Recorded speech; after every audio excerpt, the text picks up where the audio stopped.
Facebook CEO Mark Zuckerberg is researching a new mind-reading technology which is going to allow users to use their thoughts to navigate intuitively throughout the augmented reality. Steve Malzberg joins us for this story, and no, this is not an Onion story. It's really happening. Steve, how this technology work? I had to do a triple read of the story.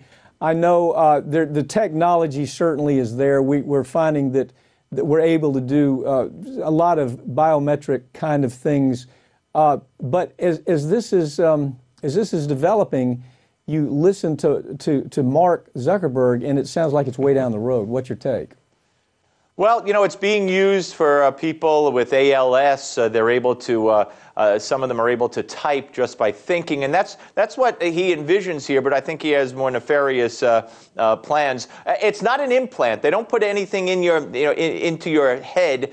This is interface that it reads your brain activity. You put on, it looks like a shower cap, okay, and it surrounds the brain, and it discovers connections between your thoughts and brain activity.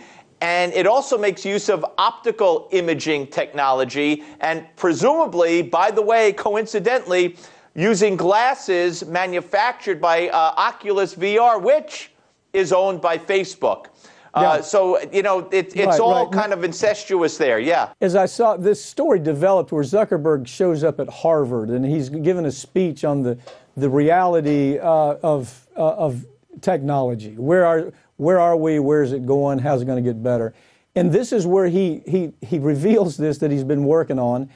And with so many Facebook innovations, Zuckerberg doesn't seem to see how brain-computer interface breaches individual integrity. And that came up in the where he gave the speech. A law professor, said, we still have a Fifth Amendment. We don't want you in our heads. You're already following us around by phone, by iPad.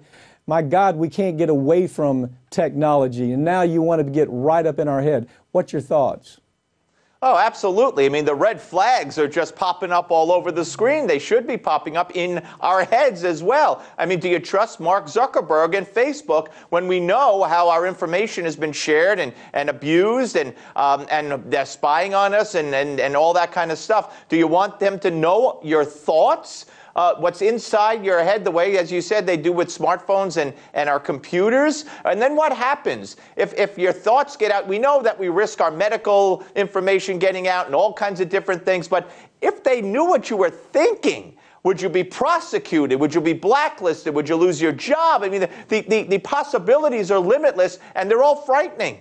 Well, look, Facebook, they want to establish their own, what Zuckerberg calls his own Supreme Court. And let me tie this up a little bit.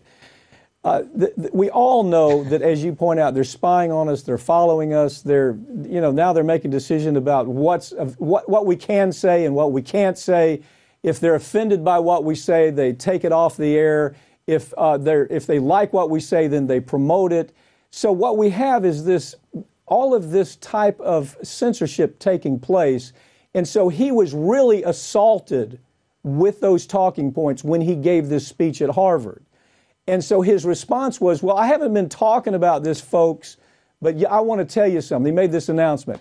Facebook is going to have a Supreme Court, and the Supreme Court that I suppose he's going to appoint is going to deal with these thorny questions about what appears on the Facebook platform. Did you follow this? Did you follow this part of the story? Oh, yeah, absolutely. I mean, he says, I don't want to make these decisions of censorship, or he didn't say censorship, what goes, what doesn't go. So he's appointing, or they're appointing, 40 people, independent experts that will decide if a given comment should stay or go, what's hate speech, what's hate, what's appropriate, I mean, every possible piece of censorship these 40 people will have. Now, are they going to go against what Zuckerberg thinks? And Zuckerberg's not going to play any role. He's not going to be the Chief Justice on this Supreme Court. He says no. So you're shifting power to a group put together by Facebook and Zuckerberg. I mean, there are 2.3 billion users. There are millions of cases every day. How could they even monitor this with 40 people? None of it makes sense. Steve, I want to have you back on, and I want to analyze how the numbers are showing that millennials are just fine with this level of censorship.